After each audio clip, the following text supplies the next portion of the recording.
Hello and welcome to today's lesson where we're looking at motivation theories. Since the beginning of industrialization and the advent of factories, people have been trying to figure out what motivates employees. Now, different people who've tried to figure this out have come up with different answers, resulting in many different theories of motivation. One of the very first theories was developed by Frederick Taylor in 1911, called scientific management. And in a general sense, you can think of motivation as working as follows. Now, each of us has needs. Now, obviously, your needs will be different from my needs, but each of us is motivated by our needs to exhibit certain behaviors. And the aim of our behaviors is obviously to see if we can satisfy our needs. Now, whether our needs are satisfied or not can then cause us to change our needs.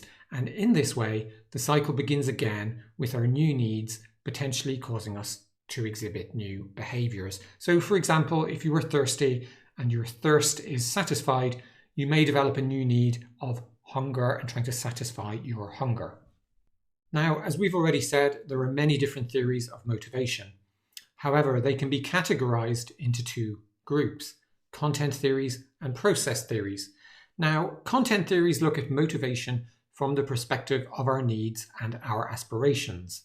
These theories then discuss motivation in terms of fulfilling these needs. So you can think of content theories as focusing on what will motivate us. Process theories, on the other hand, look at how people are motivated. They're concerned with the process by which motivation occurs and how we can adjust our processes to alter motivation levels. So you can think of process theories of motivation as focusing on how motivation occurs. So now let's jump in and give an overview of all of these theories of motivation, starting with the content theories. But hold on to your hats because I'm going to go as quick as I can. But if you'd like to dig deeper, then I've provided links so you can learn more about all of these theories. So first we have Maslow's hierarchy of needs. Now, Maslow described needs in terms of a hierarchy, and the concept being that needs at the bottom of the hierarchy must be satisfied before an individual can move to the next level and seek to satisfy those needs. Now, the 5 levels are physiological needs, such as food and water, safety needs, things like being free from war, having a secure job, social needs, like having relationships and belonging to groups, esteem needs or self-esteem needs, such as receiving praise, recognition, and status. And finally, what Maslow called self-actualization needs, such as wanting to be the best we can be. Next, Herzberg's two-factor theory. Now, Herzberg argued that there are 2 factors which are essential in the motivation of employees: motivators and hygiene factors. Now, motivators encourage you to work harder if present, so for example, having an interesting job. And hygiene factors cause you to become unmotivated if they are not present. So for example, having poor working conditions or having poor pay. Next up is 3 needs theory. And this argues that each of us has 3 needs that exist on a scale. So we have the need for achievement, the need for affiliation, which means collaborating with others with the need to be part of a group, and finally the need for power. Now, managers can use the 3 needs theory to set motivational targets tailored to each of their team. Next, we have McGregor's theory X and theory Y. This says that employees fall into one of 2 categories. Theory X assumes that team members are intrinsically lazy and unmotivated and will avoid doing work if there is any opportunity to do so. So because of this, management must build systems of control and supervision. On the other hand, theory Y assumes that team members are ambitious and self-motivated. Now, a theory Y manager holds the view that if people are provided with the right conditions, then they will perform well. Now we come to ERG theory. Now, you can think of this as being a simplified version of Maslow's hierarchy of needs. In ERG theory, there are 3 needs which are also arranged as a hierarchy. So first we have existence needs.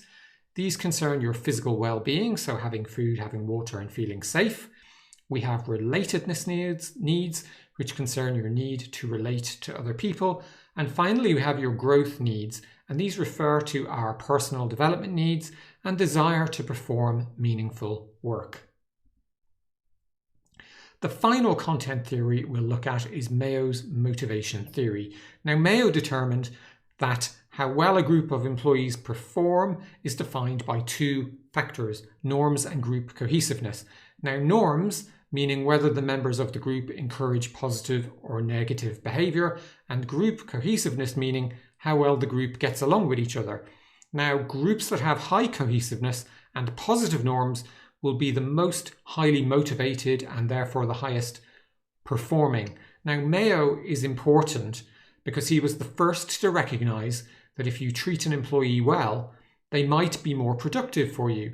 Now, these days that might seem like an obvious statement, but in the time of Mayo, it wasn't. So that's all the content theories covered. Let's take a look at the process theories. First up is Adams' equity theory. Now, this says that high levels of employee motivation can only be achieved when each employee perceives their treatment to be fair relative to others. So, for example, if you were paid half what your colleague earns but do precisely the same work, how would you respond? Well, this theory says that you'll adjust your inputs, that is the amount of work you do, to compensate for the perceived unfairness of receiving half the pay, the output. Next, we have Room's expectancy theory. Now, this states that a person will choose their behaviour based on what they expect the result of that behaviour to be. And for an employee to be motivated, three factors must be present. Expectancy, and that's the belief that if you put the effort in, it will be possible for you to hit your targets, meaning your targets are actually achievable. Instrumentality, and that's the belief that you will receive the reward if you actually hit your targets. And finally, valence. So you must value and want the reward that's on offer. Now, if you multiply these three factors together, then the higher the result, the higher the motivation.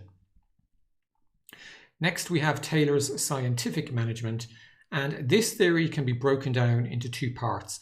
First, we have a philosophy about how employees behave, and then based on that, Taylor created principles to maximize efficiency. Now, Taylor believed employees were only motivated by one thing, money. And because workers are only motivated by money, then they don't inherently enjoy work and work hard. And so because of that, employers should monitor workers very closely to ensure they are not slacking off. Next, we have the self-efficacy theory of motivation. And this is a task-specific way of thinking about motivation.